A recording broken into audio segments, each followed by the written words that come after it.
All Indiana Politics is your premier source for Indiana politics, focusing on issues that matter to you. I still want us to be the best in the Midwest. We can't afford another lockdown. Give the citizens of this country the relief they need. Education in the state of Indiana remains priority number one. In-depth, nonpartisan coverage. We don't know exactly where the economy will be in January. People are worried with good reason. Exclusive interviews with Indiana's political leaders. We have the resources here in the state of Indiana to care for those who are in need. Expert analysis on critical legislation. We need to reform those laws. This recovery is going to take some time. We've got to anticipate that there'll be a budget shortfall. From Wish TV, this is All Indiana Politics Podcast on the All Indiana Podcast Network.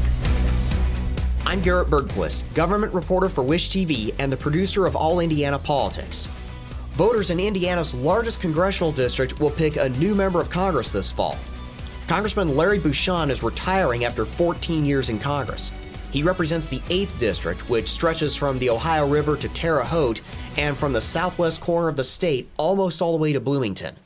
3 men are running to succeed him: Republican Mark Messmer, Democrat Erik and Libertarian Richard Fitzlaff. I asked all 3 of them for interviews. Messmer declined while Hurt and Fitzlaff accepted my invitation. Richard Fitzlaff is a small business owner and an Army veteran. He tells me Indiana voters need someone with sound fiscal and social policies. And with us now is Libertarian candidate for Congress, Richard Fitzlaff. Richard, welcome to the show. Hi, and thanks for having me on. Pleasure to be here with you today. So why are you running for Congress? I believe that Indiana deserves people who are going to have sound fiscal and social policies. My policies, whether they are income tax reform, Social Security reform, or veterans care, are policies that speak to each and every Hoosier individually.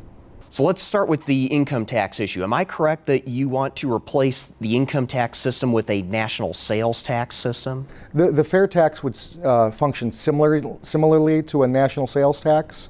The fair tax is the only piece of nonpartisan legislation that would eliminate the payroll tax and allow people to keep more of their money in their own pocket and only spend money or only spend on taxes when they go to spend their money. But sales taxes tend to hit people with lower incomes the hardest. How will you offset that? It's often said that way, but when individuals are empowered with their own money and how they can invest it, how they have an investment vehicle of their choice, save it, use it for other purposes, they're more free to be able to build success. Generational wealth happens not because we put a sales tax on someone. Generational wealth occurs when we empower people to make their own decisions with their own money. What's your plan for Social Security? I endorse the Cato 6.2 plan. It's the only plan endorsed by both the Government Accountability Office and the Social Security Administration that they've ever seen that would allow us to stave off a financial cliff in 2030. As of right now, Social Security will be insolvent with automatic 21% rate cuts across the board in 2030. Both the Democrats and the Republicans have both gone on record recently to say that they won't touch entitlement reform. Cato's 6.2% plan takes your personal 6.2 percentage points and allows you, if you so choose, to put them in an investment vehicle of your choice, allowing you to see returns on stocks and bonds that generally tend to average 4 to 6%, or the free market, which is, even in depressionary years, 10 to 12%, as opposed to Social Security's current 1.2 percentage rate in return. In addition to that, when we look at making sure that our most vulnerable populations still have access to things that they need, survivors' benefits, the disabled, those types of folks, the employer's contribution of 6.2 percentage points would still happen, and they would continue to fund a traditional Social Security program for those at most in need. So the national debt is now at $35 trillion. And climbing rapidly. And how do you plan to bring that down while minimizing the impact to people who might end up losing government services as a result of spending cuts? You know, for example, here in Indiana, we have the families of medically complex children who lost coverage under attendant care. Absolutely. And that's a very complex situation that not only needs to look at the entitlement reform aspect, making sure that only those who are truly in need are receiving services. We don't want to leave anyone behind, but we want to make sure that fraud, waste, and abuse are reduced to almost zero, if not zero. Secondly, we look at government programs that are bloated, cost-plus contracts as opposed to fixed-price contracts. There's a number of ways that we can reduce government spending while still ensuring essential goods and services. Ever since the Dobbs ruling 2 years ago, people on both sides of the abortion issue have been calling for a federal law either to ban access to abortion services or to ensure access to abortion services. Where do you fall on that? I want to make it very clear to the voters of Indiana's 8th Congressional District that abortion, as much as we want to minimize the number of abortions, but that is a choice that needs to be between a woman, her doctor, and her God. It's not a role for the federal government or for the state government, for that matter. So should there be a federal law to ensure access to abortion services, or where should the government fall on that? As much as we'd like to minimize abortions, and I think the polling would show the same. I believe 64% of Hoosiers want reasonable access to abortion. I don't think that anyone wants it used for an advanced contraceptive, late-term abortions, live birth abortions. No one wants that. But at the same point in time, the more we focus on allowing a woman to make her own choice, whether it's for health care, personal reasons, life of the mother, life of the child, those are decisions between her doctor, and her God. And I don't want government to get involved beyond saying that as long as government's not paying for it, as long as it's a private decision, then that's not a decision for lawmakers to legislate.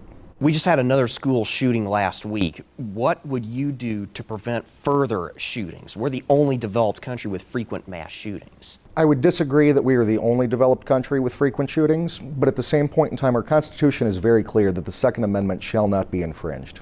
What happened this past weekend in Appalachia High School down in Georgia is unfortunate, and our thoughts and prayers are obviously with the families of the victims. Thoughts and prayers don't go far enough, and I'll agree with you on that.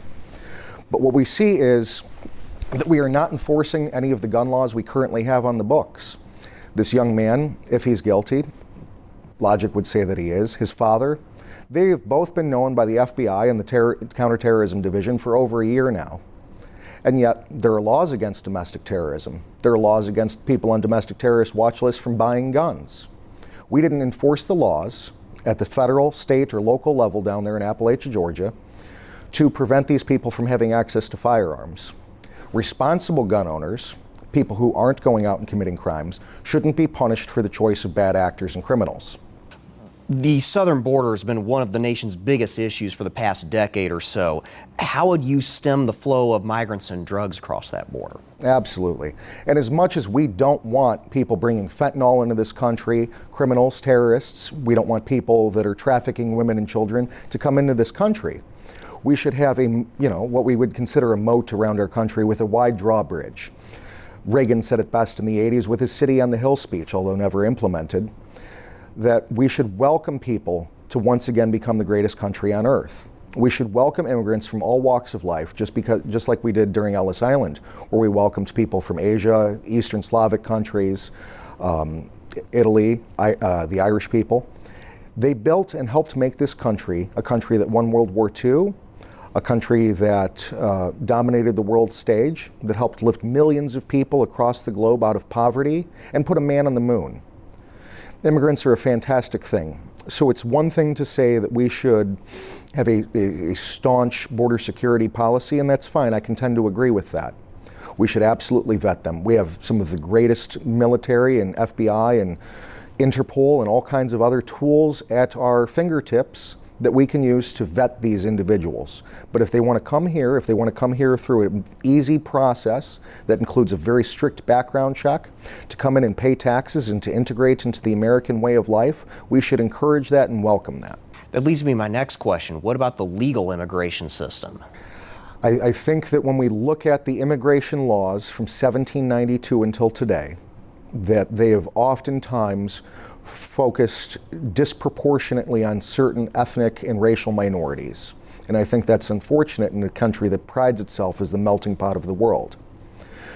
Legal immigration needs to be reformed in such a way that we keep bad actors out, we keep those that would seek to drain our resources out, those that would seek to use force or coercion onto another person, and keep those individuals out of our country, while at the same time simplifying the process for becoming an American citizen. The Ellis Island approach worked for hundreds of years, well, not hundreds of years, but about 100 years.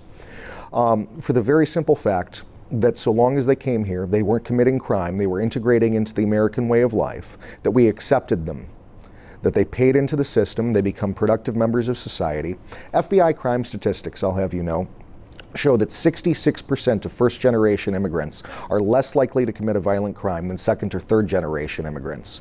Furthermore, the Government Accountability Office shows that the GDP per immigrant that comes here and integrates successfully into society grows our GDP by 3.1 jobs and over $45,000 per year. What do you believe Congress can do to fix the housing crisis?